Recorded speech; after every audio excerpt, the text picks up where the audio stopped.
सोपान महाराज बोगडे त्यांना साथ करते उद्धव महाराज लिंगेश आणि मृदुंगाची साथ करते महाराष्ट्रातील सुप्रसिद्ध मृदुंग वादक परमेश्वरजी महाराज देशपांडे।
देवा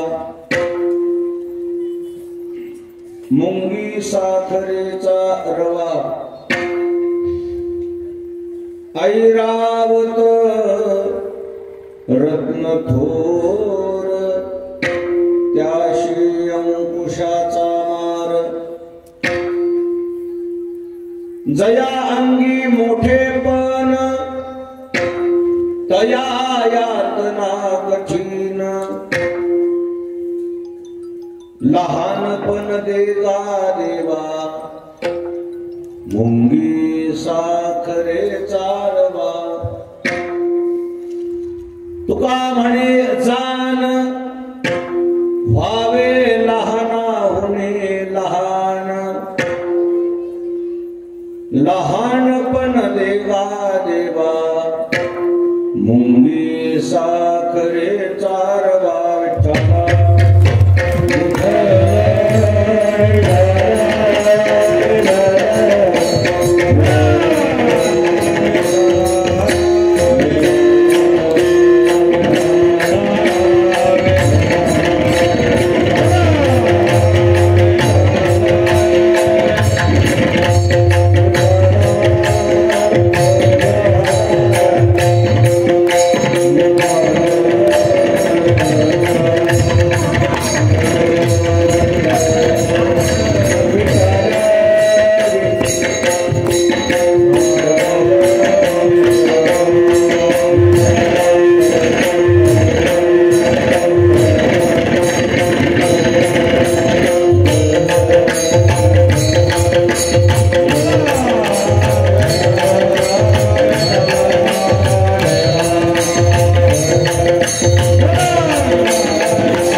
महायोग पीठे तथे भीमरथ्या वरं पुण्डरीकाय दातुं मुनीन्द्रैः समागत्य तिष्ठन्तमानन्दगन्धं परब्रह्मलिङ्गं भजे पाण्डुरङ्गम्।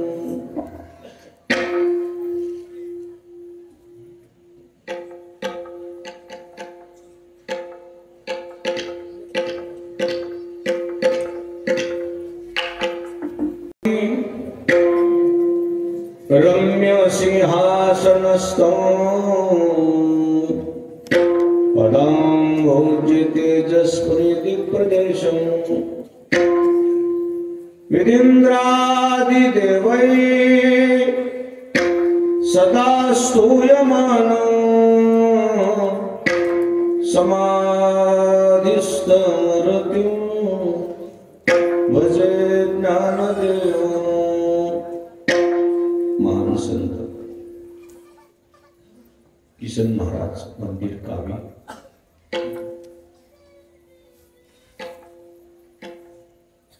पूजनीय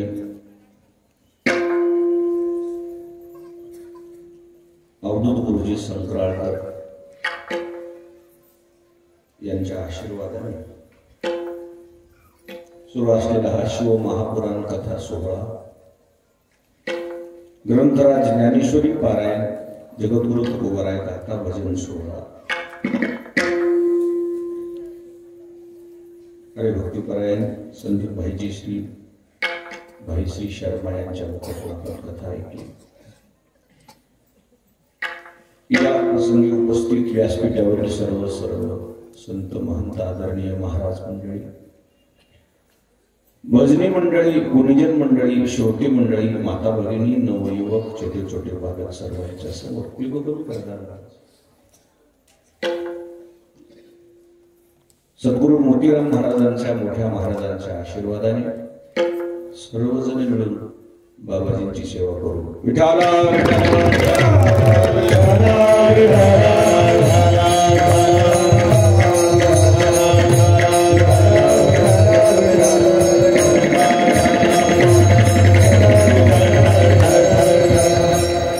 भव्य दिव्य स्वरूपामध्ये या काव्य या ठिकाणी हा कार्यक्रम चालू आहे. आजच्या कीर्तनाचे यजमान श्री मदनरावजी पवार महाराजी धानोरेकर. प्रत्येक जण आपापल्या परीने महाप्रसादाचे यजमान सर्वजण मंडळी सेवा करत आहेत. सर्वांनाच मनापासून धन्यवाद देतो आणि सेवेला आरंभ करतो. विठाला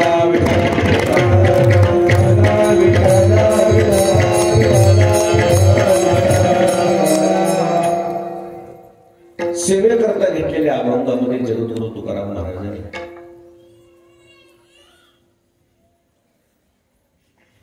पहिल्या चरणापासून शेवटच्या चरणापर्यंत एकच गोष्ट सांगितली. एकच गोष्ट शिकायची आपल्याला. कोणती गोष्ट शिकायची? काय व्हायचंय? लहान व्हायचं. मोबाईल सायलेंट केले तरी चालते.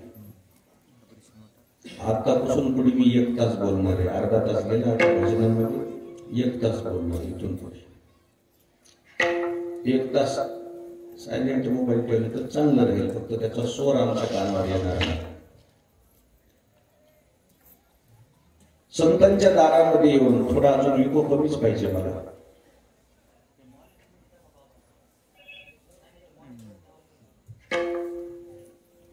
विठाला विठाला विठाला. संतांच्या दर्शनाला आल्यानंतर काहीतरी शिकलं पाहिजे माणसाने. तुम्ही जर घरी गेलात ना आता कीर्तन ऐकून, घरच्या माणसाने जर विचारलं तुम्हाला ऐकलं का कीर्तन? हो ऐकलं. काय सांगितलं महाराज? काय म्हणतात तुम्ही? एक तरी गोष्ट जाऊन सांगावी अशी घेऊन गेलं पाहिजे. इथून एक तरी गोष्ट शिकली पाहिजे. बसलेले माणसं बसलेले असं माणसं म्हणते महाराज लोक मोठं व्हायसाठी प्रयत्न करण्यात तुम्ही लहान व्हायला लावायला त्यांना. मोठं झालं तरी लहान व्हा. विठाला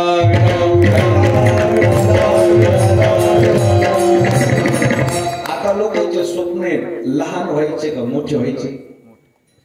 आता काय स्वप्न आहेत? आता जर तुम्ही पाया पडलात ना कोणाच्या, ती म्हातारी माणसं जुनी आशीर्वाद काय देतात? पाठवतात आपण मोठे व्हा, मोठे व्हा.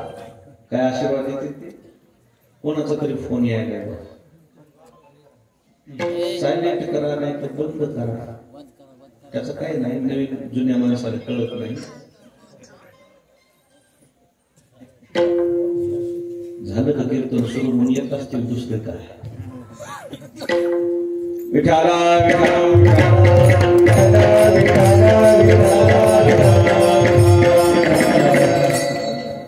संतांनी फार मोठी शिकवण दिली समाजामध्ये. माणसं रात्रीतून मोठी व्हायचे स्वप्न बघतात आणि तुम्ही म्हणताल आम्हाला लहान व्हायला शिकवायला. तुम्ही मोठे व्हा, पण ते मोठेपण वेगळं हे. आज मला जे सांगायचे ते लहानपण वेगळे. माणसाच्या जीवनामध्ये लहानपणा किती महत्वाचा आहे मी क्रमाक्रमानं तुमच्या समोर मांडणार आहे. जेही जगामध्ये गोष्टी घडतायत आता त्याचं एकमेव कारण आहे माग सरकायला तयार नाहीत लोक. कशाला तयार नाही? मी का कमी आहे का? आणि मी कुठं कमी आहे? इतक्याच गोष्टीनं सगळं घडते हे लक्षात ठेवा. माघार घ्यायला तयारच नाही कोणी, गय खायला तयारच नाही कोणी. 4 एकर गेलं तर गेलं म्हणून बघूतच आपण बी काय इतक्याच विचारांना माणसं मागे राहिले फक्त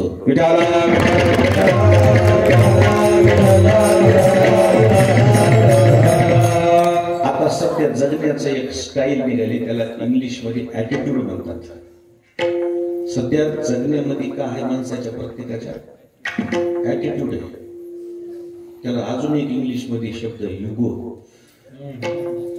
आणि इतक्याच गोष्टीमध्ये सर्व जग चाललेलं बघा. जे ते आपल्यात तो येत आहे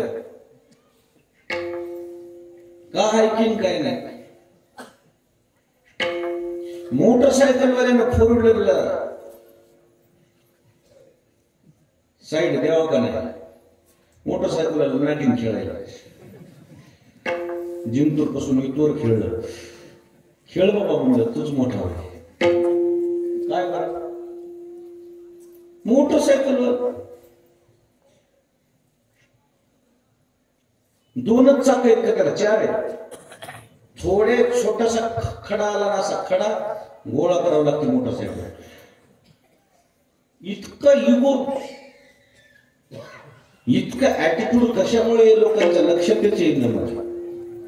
आणि जितका माणूस मोठा झाला तितका त्याच्यामध्ये युगो नसते. तितका माणूस ते सरळ असते. तितका माणूस नरम असते. आणि जितकं नरम आहे तितका माणूस मोठा होते.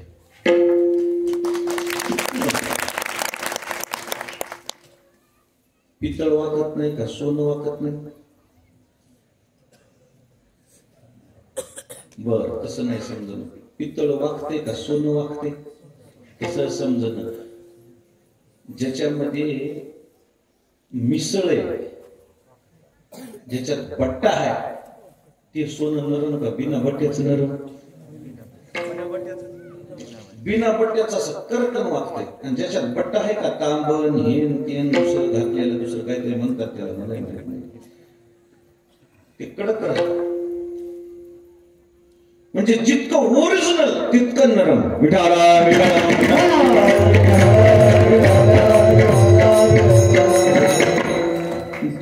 आता सगळ्यात सोपं तुम्हाला मी सांगतो. आता तुमच्या भाषेत सांगतो. भरलेली घागर हिसळती का अर्धी घागर हिसळती. आता ह्याच्यावर तुम्ही समजून घ्या. तुम्ही कोणची घागर हिसळती. अर्धी घागर घरी असतो आंघोळ होती. भरलेली घागर हिसळतच नाही. जे परिपूर्ण लोक आहेत ते नरम असतात. ते शांत बोलतात. आणि जे अपूर्ण लोक आमन धक्के जे श्रीमंत झालेत ना ते पंक्तीत जास्त हिंडणार. त्याच्या हातात कधीच टोपलं नाही झाडू नाही काहीच नाही. तिकडून 2-3 अंगठ्या तिकडून 2-3 अंगठ्या अर्ध्या तर डुप्लिकेटच असतात. इथं वाडा इथं वाडा ए काय ठेव काय करता तिकडे झाले माणसं बसली. समजून जायचं आमन धक्के श्रीमंत झाले. ऍटिट्यूड मध्ये जगलेत लोक सध्या.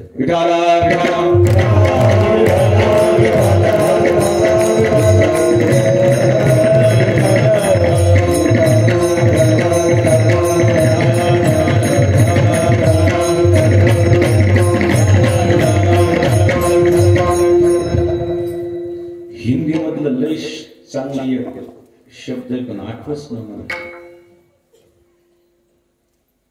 विठाला विठाला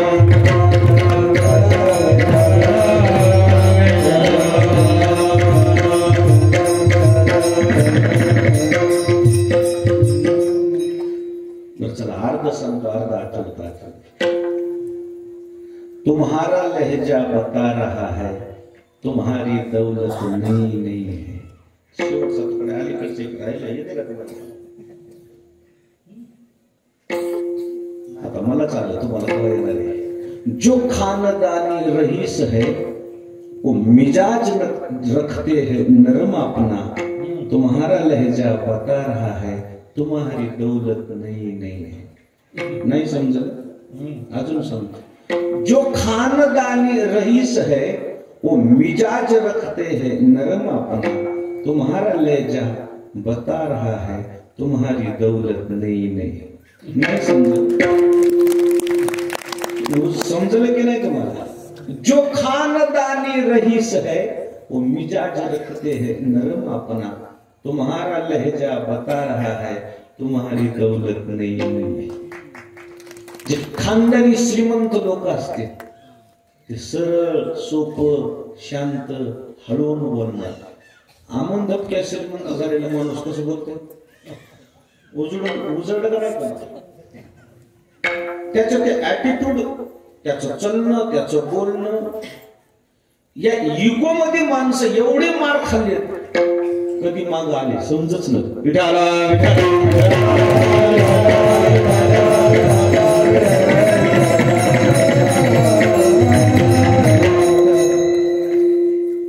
कशाने हे मार्क, कशाने बी हेला अहमपणा येते. 12:30चं लग्न 2:30 वाजता लागलं. मी लग्नाला गेलो, भजनाच्याच पूर्वीचं लग्न. काय झालं? पोरं नाचायला येत म्हणजे नाचू दे बाबा, 10-20 मिनिटं इकडे का तिकडे. पोरं आले, नवरदेव आला, लग्नच लागलं. काय झालंय म्हणलं? झाले काय? काय अडचणी आहेत का? अडचणी काय काय सांगावं म्हणजे इन रुसली का म्हणून नहोच घातलं नाही. आता हौदार बुडवा किती लावू? तिच्या पोराच्या लग्नात ती जर रुसती म्हणल्यावर लेकराच्या लग्नाचं तिला महत्व कळत नाही. 14 मिनिटं प्रभू रामचंद्राचं लग्न उशिरा लागलं तर 14 वर्ष वनवास झाला. हिच्या पोराचं 1.5 तास उशिरा लागायला जन्मजाचा की सगळा वनवास नाही. हातानच आपल्या लेकरामध्ये, आपल्या लेकराच्या लग्नात विघ्न आणावं का? आणि का आता ती म्हणली मला नाव कसं घातलं नाही? पारशी झाली का तू लग्नाला? ते फक्त 300 रुपयाच्या लुगड्या करतात. फक्त कशा करतात? कुठं तुम्ही रुसता, कुठं अहमपणा घेता, कुठं मोठेपणा करता हे तर कळा. नुसता युगो मार खायला लोकांचा. मला कसं विचारलं नाही म्हणूनच काही सत्य मोडकळी झाले. माझ्या घराला पहिल्यापासून येत होते, मला कशी विचारलं नाही ह्याच्यात नादात हे काय. दरवर्षी एक हार घालीत होतं मला, आणि त्या गावात नवीन पोरं आले म्हणजे आम्हाला हार घालायचा. आदल्या दिवशी झाली भांडणं द्यायची, आज आम्हाला हार घालायचा म्हणजे महाराजाला. पोरं सोड होते ते मला मी पहिल्यापासून 30 वर्षापासून महाराजाला हार घालतो. हार गाववाले याचाच. हार कोणाचा? पट्टी दिली नाही. पहिल्यापासून मला मंदिराच्या जवळ माझं घर आहे, मी पहिल्यापासूनच हार घालीत असतो. ते पोरं स्वरूप काढली काही करायला. 30-40 तरुण पोरं म्हणले अरे महाराज तरुण आहे, आम्हाला त्याचा अभिमान आहे, संप्रदायासाठी काहीतरी भूषण हे आम्हाला करू द्या ना, सत्कार करू द्या. काय बिघड? इतके भांडणं केले, इतके भांडणं केले. पोरं ऐकत येत होत. पोरं म्हणजे पटीनं नाचालाच जायचं, काय नाही जायचं बाहेर नाही म्हणे. बाहेर गेलं. कीर्तन व्हायच्या टायमाला लाईट बंद झाली, डिपूलाच गेलं ते डायरेक्ट. काय झालं म्हणले? काय झालं? लाईट गेली. एक शहाणा माणूस म्हणला लाईट गेली नाही, थांबा माझी. ते गेलं डिपूचं. काय झालं रे? मला हात घालले नाही म्हणजे मी असं करतो. ते म्हणला तुला महाराज बोलवायचे मग तर लाईटच चालू करतो.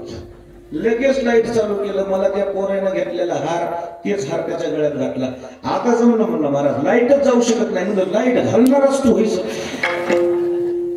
कुठे अहमपणा, कुठेही मोठेपणा, परमार्थातून मोठेपणा, राजकारणातून मोठेपणा, समाजकारणातून मोठेपणा, कोण्या लग्नातून आपलं कसं नाव होईल आणि आपण कसे मोठे होऊ याच्याकरता लोक प्रयत्न करतील.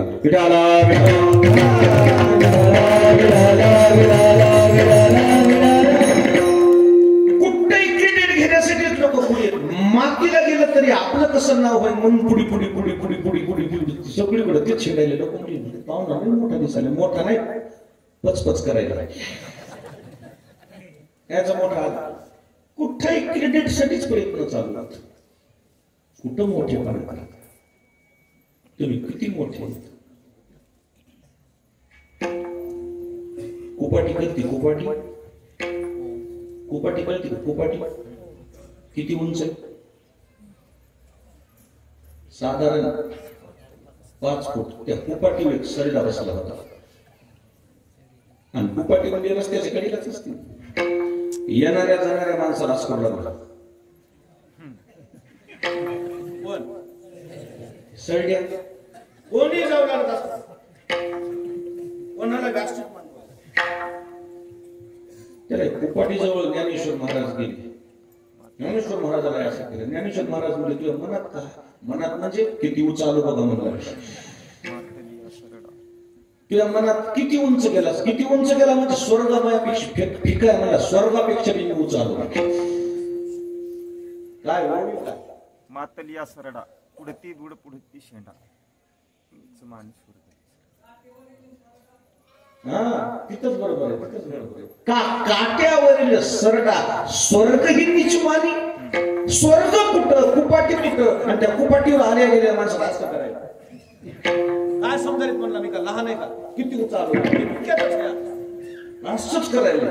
त्या सरड्याला कळू नये कुपाटी 5 फूट आहे, स्वर्ग कुठं आहे, तशी गावगाव सरडी आहेत.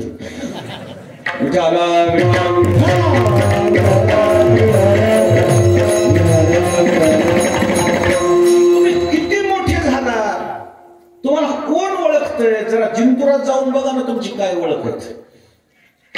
जिंतूर मध्ये तुम्हाला कोण ओळखत नाही, जिल्ह्यात कोण ओळखणार आहे? कशाचा मोठेपणा आला तुम्हाला, कशाचा घमंड आला, कशाचा गर्व आला? नाही म्हणलं मग रोडटच आहे, तुझ्या गावात असेल तो रोडटच. जिंतुरातल्या लोकांना काय माहित कोण आहेस? छोट्या छोट्या गोष्टीमुळे माणसं मोठेपणात आले, ते मोठेपणा किती घातक होते त्याचा अभंगच आहे हे पूर्ण. विठाला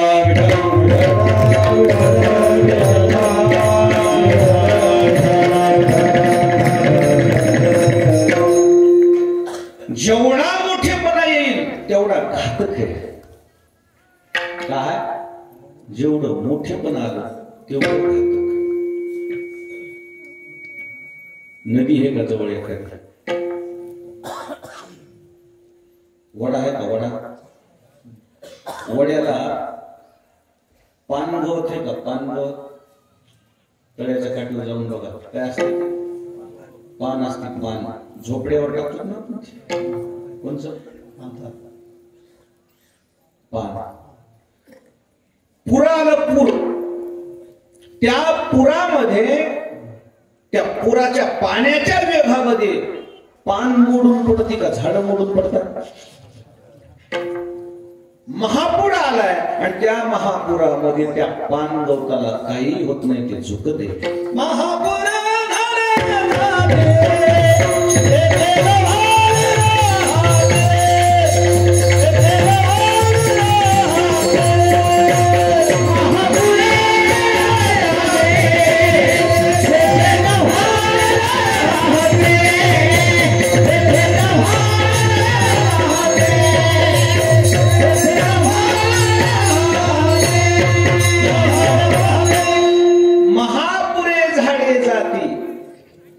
तेथे लव्हाळे राहती. लव्हाळे म्हणतात त्याला, पान गवताला ग्रंथामध्ये.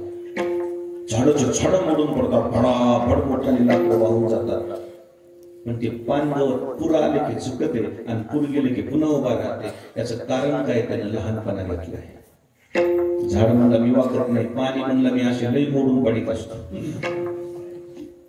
असं जितकं मोठे झालं, जितका अहंकार तुमच्या अंगात बसला, तितक्या त्या अहंकाराची माती होत असते.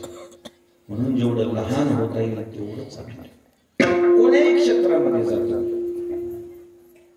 नम्रता हे भूषण आहे. शाळेमधले जेवढे विद्यार्थी आहेत त्याला सगळ्यालाच पाठ आहे.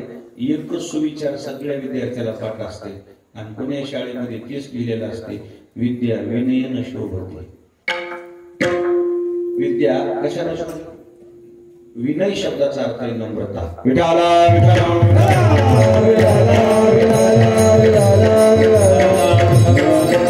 लहानपणा घेतल्यावर काय काय होते? मी आता क्रमाक्रमानं ढोर कोण वळलेले, ढोर वळलेत का तात्यातले? ढोर वळलेत का म्हाताऱ्या माणसाने? ढोर आता ह्या पोरांना तर काही ढोर वळले नाही. ज्यानं ढोर वळले त्याला माहिती आहे. ढोर वळणारे जे लोक आहेत ना, गाई म्हशी वळणारे, लय पडित रान होते पहिले, त्याला गायरान म्हणतात. गायराना ढोर सोडून द्यायचे आणि त्या काळात ढोराजवळच्या गुरख्याजवळ रेडिओ होती. रेडिओ टाइम पासला काय होत? रेडिओ ऐकत, एक दुपारचे गाणे ऐकत बसलं एक जण. गाणे जर लागले नंतर मस्त लगे खुश होत त्या गाण्यामध्ये. नादा नादात ढोर पडले धानाला. लांब गेले ढोर वजनाचा मस्त कडुळण मक्का हिरवागार लसूण चट ढोर मध्ये शिरले 10-12 दम धरून ढोर एका सुईनं पाटाच बसवायले आणि हे नादाला लागले कशाच्या मस्त गाणे ऐकायचे तितक्यात त्याचं लक्ष गेलं ढोर बघू दे मला एकही दिसलं गाई बी नाही मसली नाही चट बघितली तर ढोर धावण्यात गेले नेमकं ज्याची जमीन आहे ज्याचं वावर आहे ते तिथंच बाजूला आऊट लागलं खांद्यावर वादीचा चाबूक होता त्याच्या कोणता चाबूक होता हे जे बुरखी आलं ना त्यानं बुरख्यानं पाहिलं बापा आता काय करते आता काय म्हणला शाल श्रीफळ नारळ आपला काय सत्कार तिकडून निघालं ना हे इकडून तिकडून शिवेले कशी यायले जिकडून गेलं ना आधी ढोर हाणले पळून जावं तर ढोर कुठं सोडा ढोर बाहेर काढले जितक्या वेगानं ते चाबूकवाले यायले इकडे तितक्या वेगानं चाबूकवाल्याकडे गेलं आणि जानन गप्पून पाय धरल्याबरोबर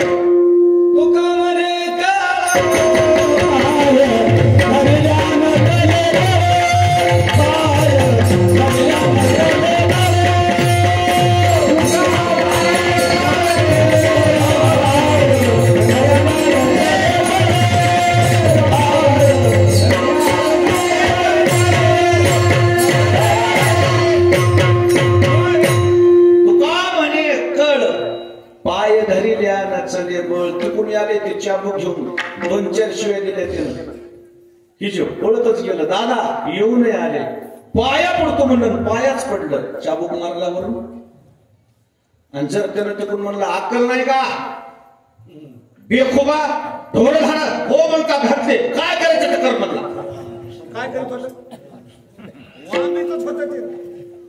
कशानं चापकानच मार चुकण्या करता काय कामाला आला काय कामाला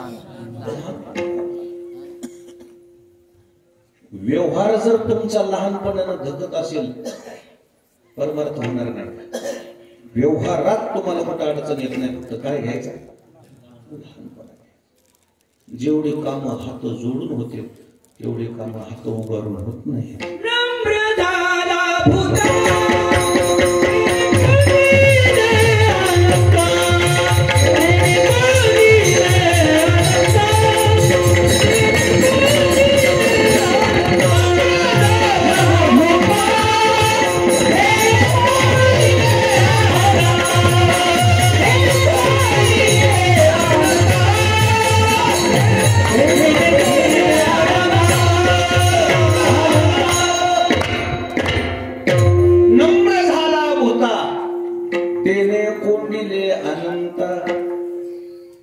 तुम्हाला जीवनामध्ये नम्रता हा आपला दागिना असला पाहिजे हे लय चांगलं अगदीच चांगलं आहे काय हात जोडणं येडे काय पुढारी 4-5 वर्षाला 4-5 वर्षाला कशी येतात कसे हात जोडणं नाही त्याला पुन्हा सोयरा म्हणणार त्याची ओळख नाही त्याला दाजी म्हणणार काय चालले भाऊ म्हणणार दादा कस काय लक्ष ठेवा बाबाचं बरं आहे का बाबाचं बरं आहे का बाबा मरून 8 दिवस झाले नाही तुला माती झालेली पत्ता नाही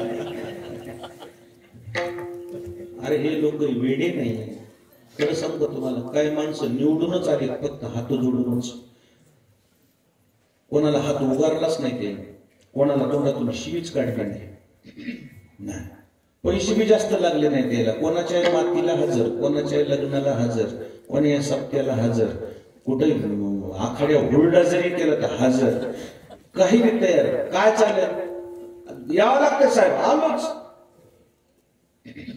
कोणाच्या एखाद्यावर हात टाकणार कस काय बरे साहेब ते आल्यावर म्हणतोय इतक्या माणसामध्ये आपल्या एखाद्या हात टाकला नाही बघा मला एवढा मोठा माणूस म्हणला हो आपल्या एखाद्या हात टाकला खांद्यावर हात टाकल्यावर हात झिजायला का याचा नुसता खांद्यावर हात टाकल्यावर माणूस जगभर तुमच्या जर पुढी करीत असेल तर बिघडते कुठे तुम्हाला म्हणून ते लोक असे काचच नाही काढला ना लोक म्हणजे काच मी काढणार आहे हो, संपला विषय. जितकी नम्रता तुमची तुमच्या जीवनामध्ये असेल तितकं तुमचं काम होत. झुकल्याशिवाय या जगामध्ये कुठेच किंमत नाही. झुकणं महत्वाचं. तुम्ही पहिले सगळे लोक मोठा हाणलेले आहेत. मोठ हाणली का? मोठ हाणली ना. मोठ बैल ज्यावेळेस महाग सरकत येत, पाण्याजवळ मोठ गेल्यावर गेल्या भरत नाही. काय वडावं लागतं? कशामुळे वडावं लागतं? तिला झुकवावं लागतंय. कोणाला? झुकली पटकन वाजती मोठ. भरल्याबरोबर सौंदड वडणं हे म्हणले की पहिल्या पुढे सरकली की मोठ बाहेर निघेल. भडभड भडभड भडभड थारोड्यामध्ये पाणी पडतं. मोठ भरण्याकरता सुद्धा मोठ पाण्याजवळ गेल्यावर काय वडावं लागतं? तिला झुकवावं लागतं. पोहऱ्यानं पाणी शेंगलेल्या महिला मंडळी, पोहरा पाण्याजवळ गेला, पोहरा भरत नाही. काय करावं लागतं? दोनदा त्याला हिसका द्यावा लागतो. म्हणून हिसका दिला वाकलं की अर्धा भरते आणि पुन्हा एकदा पटकन वाजते, भरूनच निघते. पोहरा जर झुकल्याशिवाय भरणं, मोठ जर झुकल्याशिवाय भरणं, तुमचं कसं काम? जेवढे काम तुम्हाला करायचं तेवढे इतकंच करायचं. एवढ्याच गोष्टीचं भांडवल ठेवा जीवनामध्ये, कुठंच अडचण येणार नाही, कुठंच. आणि एकच लक्षात ठेवायचं, झाली गड्या म्हणायची शिकायचं. झाली गड्या, हो नाही झाली, कसलाही माणूस माफ करतो.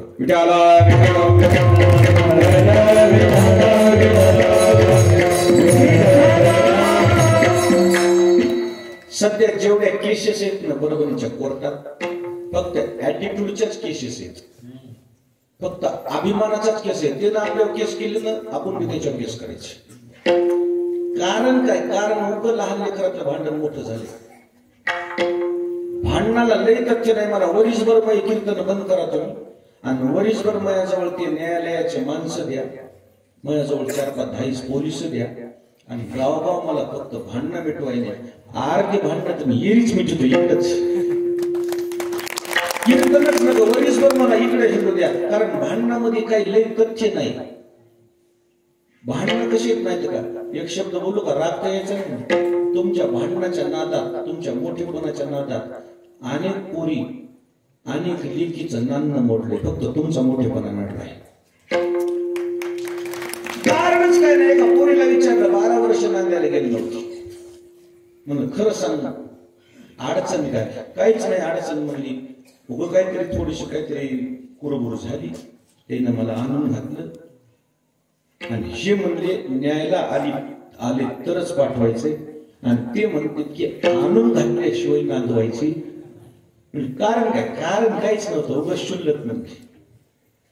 मोठापणा सांगत नाही. महाराजाच्या समोर 12 वर्ष ती पोरगी नांदायला गेली नव्हती. त्याही पोरानं 12 वर्ष लग्न केलं नाही. लक्ष्मी हे म्हणला मी बायको, त्याच्या ह्या माझ्या बापाच्या मोठेपणात आणि माझ्या सासऱ्याच्या मोठेपणात त्या लेकराची राग झाली. मी बी लग्न करणार नाही, आणि ती बी लक्ष्मी सारखी पोरगी म्हणजे मी तशीच मरण म्हणले कुकास, ह्याच कुकासाठी दुसरं लग्न करणार नाही. 12 वर्ष म्या साडी घेतली आणि म्या नांदायला नेली. आता तिला 2 पोरं. म्या पाठवली, चल म्हणलं मी तुझा भाऊ आहे म्हणून गेलो. त्या नवरदेवांना तोवर गाव जेवण गेलं. लक्ष्मी आली म्हणलं मी माझ्या गाडीत नेली. म्या तिथं मी भाई नाही म्हणलं. महाराज मला झालं म्हणला. मग काहीच नव्हतं, तिचंही काहीच नव्हतं. दोघं एकमेकाकडे बघून धडधडा लढायला. 2 पोरं झाले. त्याला जमलं तर त्याला पुढच्या वर्षी पाया पडाया आणतो. हे मोठापणाचे नडलाय ना ह्याच्या पाटीलकीचा. त्यानं आणून घातली तरच नांदवायची, त्यानं येऊन गेले शोन्याची नाही. इतक्यात तुमचा मोठेपणा झालाय, तुमचा कमेंट झाला. पोरगी जळाली ना, पोरग जळाली ना, हे सोडून द्या मोठेपणा. विठाला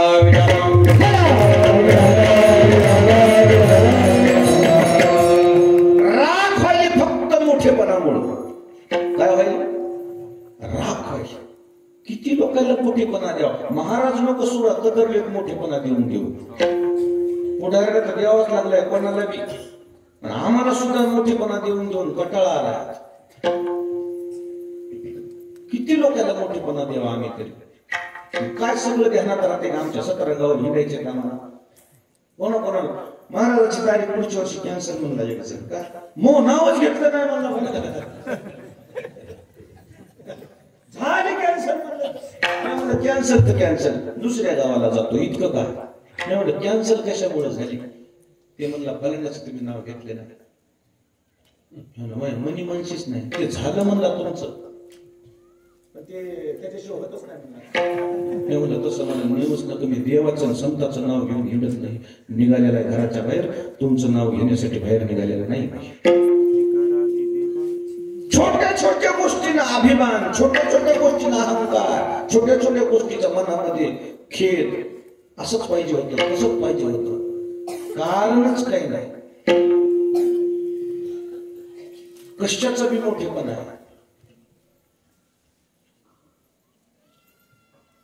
एक बाई ताक न्यायला आली कधी ताक काय न्यायला आली ताक सून घरी होती सासू बाहेर गेली त्या सुनाला त्या बाईनं म्हणली फलाने ताक आहे का ग नाही म्हणली आपल्या नाही बरं ठीक आहे म्हणजे उद्या झाल्यावर उद्या येईल बरं उद्या येणार उद्या या म्हणजे होणार आहे नाही म्हणलं हिला काही राग नाही कशाला आलेली डेचकी घेऊन गेली तरी कधी रस्त्यात तिची ती सासू भेटली कुठे गेलतीस ग माझ्या घरला गेली ते म्हणजे काय म्हणजे ताकाला म्हणले मग तू सून नाही म्हणली माय ती कोण नाही म्हणणारी म्हणजे घराचं मान मी आली तिला घेऊन आली घरात घेऊन म्हणली होय का ते म्हणजे काय होत्या ताक नाही का म्हणजे आज केलंच नाही काय उद्या होणार नाही नाही ती सासू म्हणली ए ताक नाही घ्यायचा ती म्हणजे मग तुझ्या सुन तर सांगितली होती की नाही म्हणजे नाही म्हणणारी ती कोण तुझ्या सुनेनं सांगितलं होतं नाही म्हणून जाळ भाजी मला तिथून वापस आण इतक्या गोष्टीच्या मोठेपणासाठी जीवन जीवन जीवन खलास मध्ये यायचे विडाला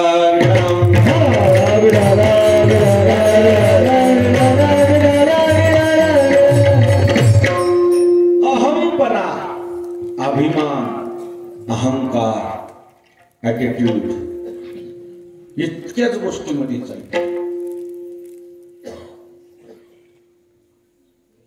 केवळ एवढीच गोष्ट आहे समाजामध्ये मला कुठे विचारलं इतक्याच काय काय तर लग्नाला जाईल जायचं नाही मला विचारलंच नाही बाकी सगळ्या गोष्टींना मनाला येते मातीला तर सगळ्याच आधी येणार हो मातीला कधी येणार सगळ्यात ज्याचं लईच जमत नाही त्याचा पहिल्या तोंडाला मातीला आणि मग माती जर तुम्हाला आनंदानं करा वाटायली त्याची माती झाल्यावर यायला का लग्नात माती केली की त्याची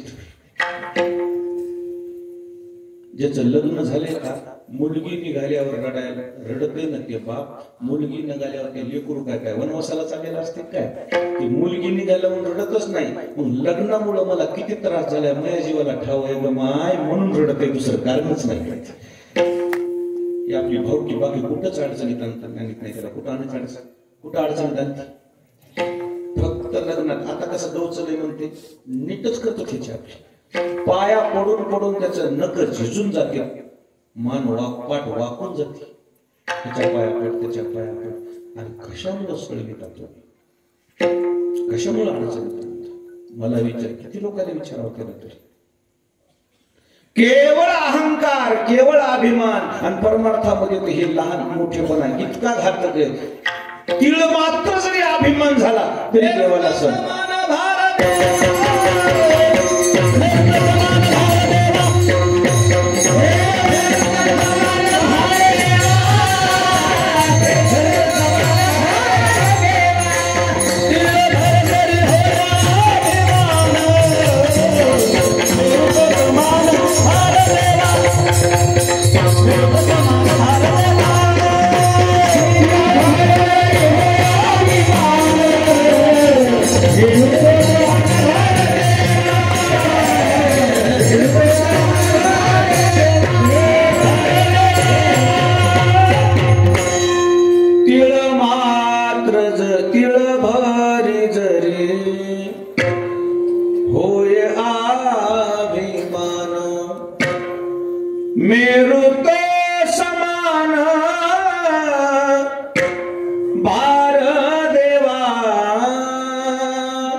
सगळं परमार्थ पाण्यात जाते आणि आपल्या पावला पावलाला अभिमान व्हायला, पावला पावलाला अहंकार व्हायला, पावला पावलाला माणसं मोठेपणात येते.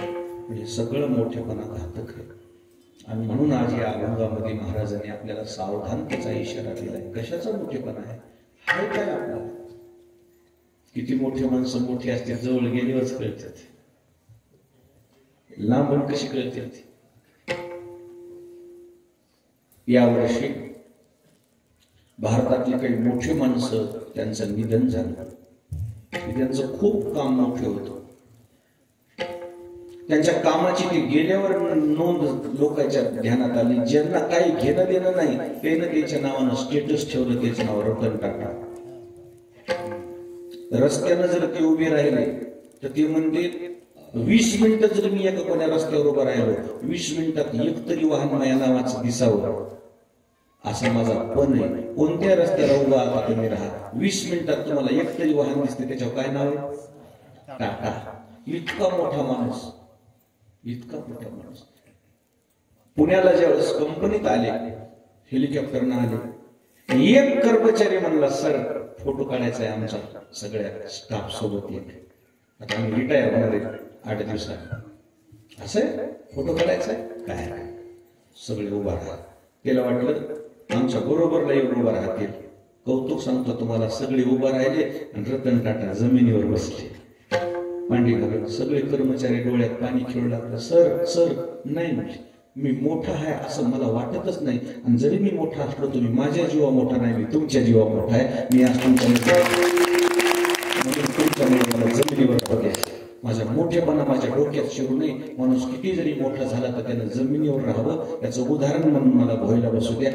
मांडी घालून बुवा खाली बसला.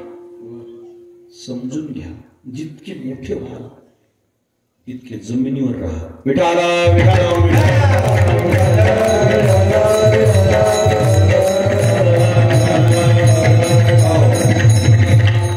जमिनीवर राहायचं माणसाला, लय मोठेपणा शिरू द्यायचा. आणि जितका अहंकार तुम्हाला घातक ठरेल तितकं काहीच ठरणार नाही. मला खरं सांगतो, दक्ष प्रजापती म्हणजे भगवान महादेवाचे सासरे. कोण होते ते? महादेवाचे सासरे. ते दक्ष होते. म्हणजे प्रजापती म्हणजे त्या काळात ते पंतप्रधान होते. आणि पंतप्रधान म्हणले की प्रोटोकॉल आहे, ते आले की सगळे काय व्हायचं? उठून उभा राहायचं. भर सभेमध्ये सगळे उठून उभा राहिले, महादेव उठून उभे राहिलेच नाही. दक्ष प्रजापतीला असा राग आला, सगळे उभा राहिले. म्हणला मी आल्यावर हे आमचं जावाई गोसड हटकून उभा राहिला नाही. म्हणला मी बी म्हणला तुला असं वाटत असेल, पण मला दक्ष प्रजापती म्हणतात, तुला बी खाली बघायला येईल तरच मला दक्ष म्हणतात.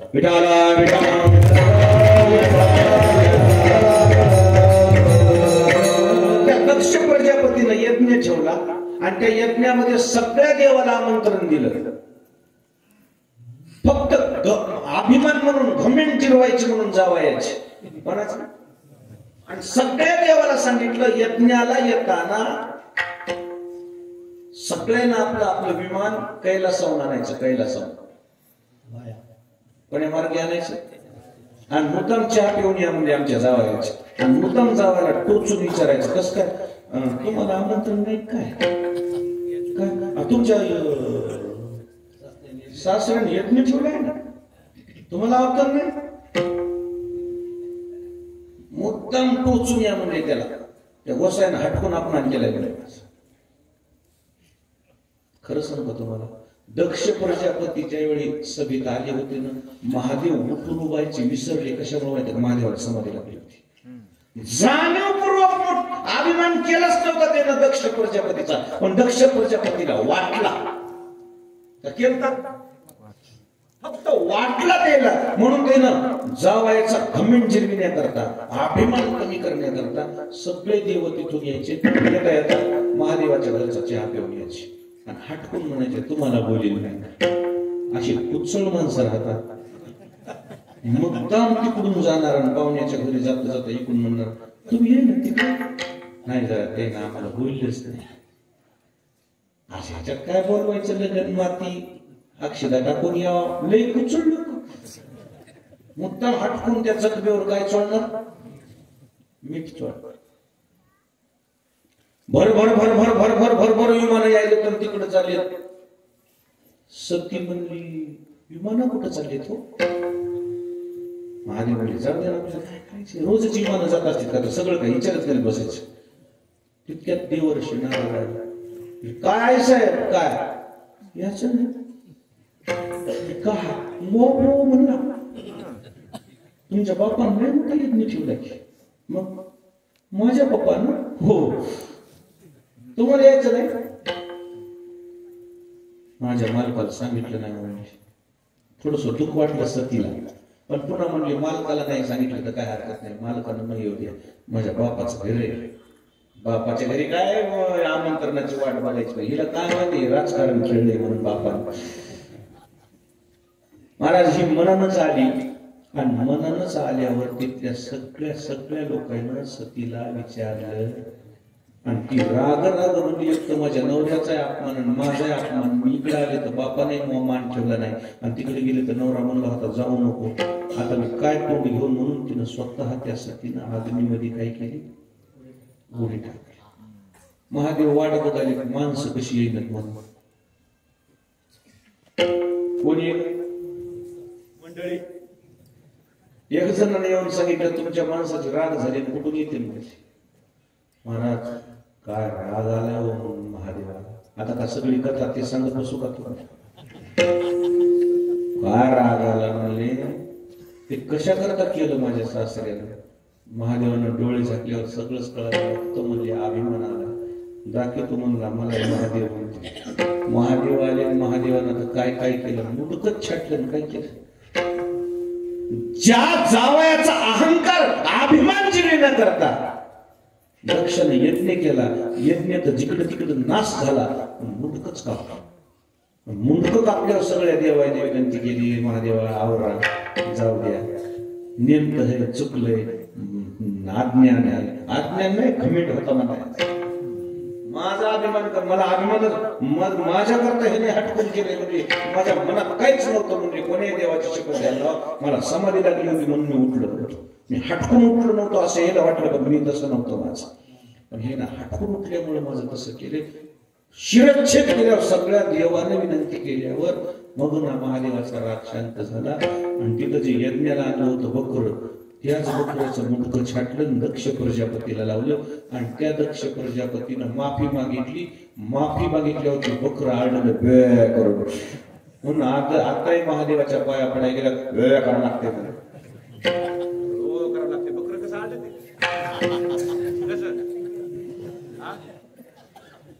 असं मग महादेव आता प्रसन्न होते मी काही सगळी कथा सांग नाही बाबा पण हे घडलं कशामुळे हे मला तुम्हाला विचारायचं काय आलता फक्त दक्ष प्रजापतीला अभिमान झाला माझं जावई हटकून मला पुढे उभा राहिला नाही म्हणजे राजा असून माझा अपमान केला तितक्याच गोष्टीनं दक्षाची राग झाली त्याचं कारण दक्षाचं एवढं नुकसान झालं दक्ष प्रजापतीचं जर अभिमान नुकसान होते तर माहीतच कोण विठाला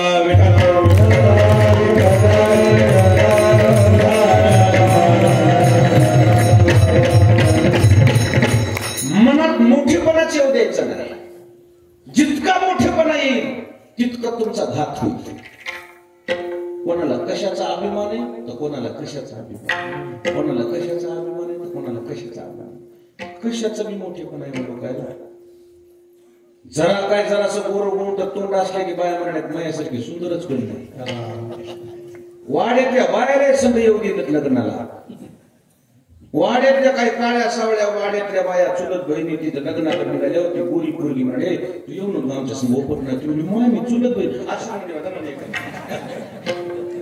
इतका अभिमान काय तर जन्मभर राहणार आहे का तू तोंड तेवढं गोरपा जन्मभर राहणार कशाचा बी अभिमान कशाचा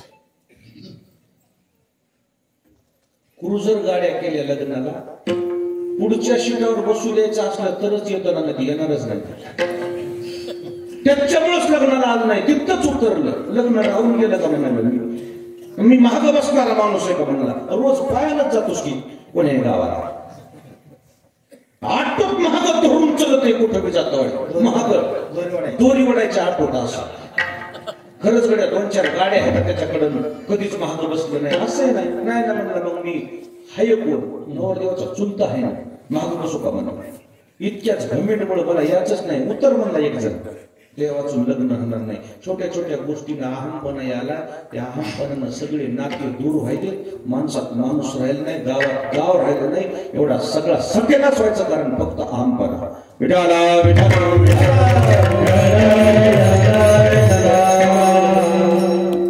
कैकेयीची काय गुण झाली अग्निनारायण प्रसाद येऊन बाहेर आले पायास पाहता धर्मशास्त्रानुसार वशिष्ठ ऋषीला विचारलं प्रसादाचे भाग किती करू म्हणजे 3 कोणाला देऊ कौशल्या सुमित्रा कैकेयी मोठीला अगोदर मान मग धाकटीला पायास पात्र घेऊन ज्यावेळेस कौशल्याला अगोदर प्रसाद दिला नंतर सुमित्रेला दिला आणि नंतर कैकेयीला दिल्यावर तितक्याच गोष्टीत ती रुसली काय झालं कैकेयी मला खायचं नाही काय मी कोण्या कामात संग मी सुंदर मला कुठेही मान आणि प्रसाद मला का आधी दिला नाही तिला का द्यायला तितक्याच गोष्टीत रुसली बघा रुसली इतकी फजिती झाली एक घार आली घारीनं प्रसाद घेतला आणि भुरभुर उडून गेली पिंड घारीने झडपिला अंजनीने कौशल्यला ती घेऊन गेली आणि मग बसली बारीक तोंड करून एक शब्द बोलू तुम्हाला सौती होत्या आणि सौती किती मोठ्या मनाच्या होत्या सांगा कौशल्या म्हणले सुमित्रेला सुमित्रे या प्रसादानं आपल्याला लेकर होतील आणि काही वांज राहील काही वांज राहिल्यावर आपल्या नवऱ्याचा कमीपणा होईल आपल्या नवऱ्याला लोक म्हणते घ्यावा ही चालली दशरथाची बायको आणि काही आपल्याला लेकर झाल्यावर आपले लेकर मारून टाकायसारखी त्यापेक्षा आपल्याच प्रसादातला देऊ द्या त्या दोघीने मिळून एक प्रसादाचा गोळा दिला आणि तिला 2 पोरं झाली सुंदरपणाचा अभिमान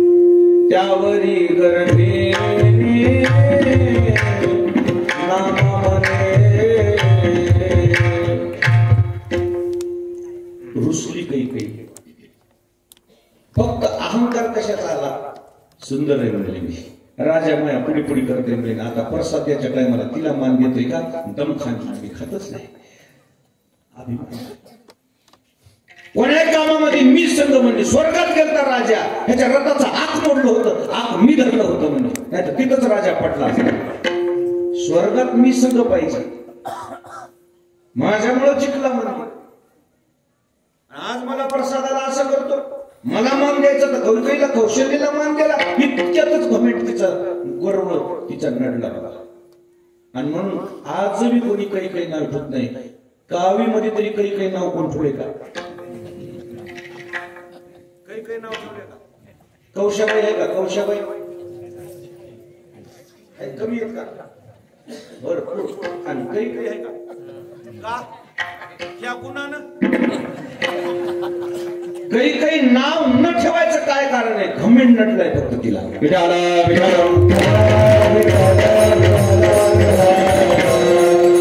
अभिमान का कुठे रामचंद्र प्रभूच्या राज्याभिषेकात आडवी आली ती माझ्या पोराला राजा करायचं म्हणजे मी सुंदर आहे मी आवडती आहे मी देवाच्या राजाच्या पहिल्यापासून सोंग कुठं बी आडवीच आहे तिचं नाव सुद्धा कोण ठेवीत नाही कोणी नाव ठेवीत नाही का तर तिचा घमेंड नडलाय तिचा अभिमान नडलाय कौशल्यचं नाव लोक का ठेवतात सुमित्रेचं नाव का ठेवतात त्याचा मनाचा मोठेपणा त्याने लहानपणा घेतला आणि आपल्या प्रसादातला प्रसाद तिला दिला आणि तिचा वांजपणा मोडला.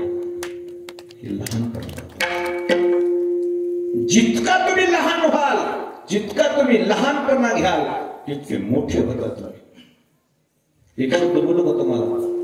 मारायला ताकद लागती का माफ करायला ताकद लागते? उजळ का नाही तुम्हाला? मारायला ताकद लागते का माफ करायला ताकद लागते? काय ताकद लागते? माफ करायला ताकद लागते. आणि ज्यानं माफ केलं त्याचं नाव होते. लोक म्हणले का त्याला का तितक्या माणसात का नाही काय मारित होतो म्हणला ते का साधा माणूस आहे का? पण त्याचा मनाचा मोठेपणा त्यानं माफ केले. कोणाचं नाव झालं? ज्यानं मारले त्याचं नाव झालं का माफ केलं त्याचं नाव झालं? हा लहानपणा आहे. जिथं जमल व्यवहारात तिथं तुम्ही लहानपणा घ्या. जिथं जमल तिथं गै घ्या, महागार घ्या. जेवढा तुम्ही महागार घ्याल तितके मोठ. एक शब्द बोलू, महाग येणं बेकार आहे का चांगलं आहे? बरं, तुमच्या नजरेत बेकार असा ज्याला लांब उडी मारायची त्यानं काय करावं लागतं? आता कसं उजळलं? ज्याला लांब उडी मारावं लागते त्याला 4 पावलं काय करावं लागतात? महाग यावं लागतात. मग त्याची लांब उडी झाली. तेच तर सांगायला आलं ना मी. महाग या विठाला विठाला